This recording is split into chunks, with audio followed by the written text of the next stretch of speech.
রক্ত যখন দিয়েছি, রক্ত আরো দেব। এদেশের মানুষকে মুক্ত করে ছাড়বো ইনশাআল্লাহ।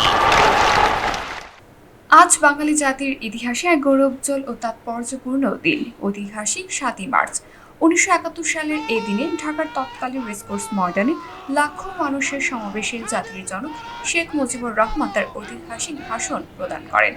মাত্র ১৮ মিনিটের সেই ভাষণে তিনি বাঙালি জাতির দীর্ঘ আন্দোলন সংগ্রামের প্রেক্ষাপট তুলে ধরার পাশাপাশি দেশবাসীকে স্বাধীনতার জন্য প্রস্তুত হওয়ার আহ্বান জানান। ভাষণের এক পর্যায়ে তার উচ্চারিত, এবারের সংগ্রাম আমাদের মুক্তির সংগ্রাম, এবারের সংগ্রাম স্বাধীনতার সংগ্রাম, এই ঘোষণা বাঙালিকে মুক্তিযুদ্ধের চূড়ান্ত প্রস্তুতির প্রেরণা যোগায়। ইতিহাসবিদদের মতে এই ভাষণই মূলত মুক্তিযুদ্ধের দিক নির্দেশনা হিসেবে কাজ করে এবং স্বাধীনতার সংগ্রামে বাঙালি জাতিকে ঐক্যবদ্ধ করে তোলে। এর পরপরই দেশের মানুষ ঘরে ঘরে প্রতিরোধ গড়ে তোলার প্রস্তুতি নিতে শুরু করে। বিশ্ব ইতিহাসে গুরুত্বপূর্ণ ভাষণগুলোর মধ্যে এই ভাষণকে বিশেষ মর্যাদা দেওয়া হয়।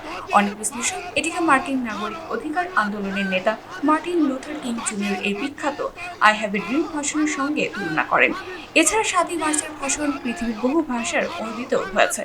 ঐতিহাসিক গুরুত্বের স্বীকৃতি হিসেবে ২০১৭ সালে ৩০ অক্টোবর ইউনেস্কো শেখ মুজিবুর রহমানের ৭ই মার্চের ভাষণকে বিশ্ব প্রামাণ্য হিসেবে তালিকায় অন্তর্ভুক্ত করে। তবে আগে প্রতি বছর রাষ্ট্রীয়ভাবে দিবসটি যথাযোগ্য মর্যাদা পালন করা হলেও ২০২৪ সালের রাজনৈতিক পট পরিবর্তনের পর ঐতিহাসিক ৭ই মার্চ সহ কয়েকটি জাতীয় দিবস পালন না করার সিদ্ধান্ত নেয় অন্তর্বর্তীকালীন সরকার।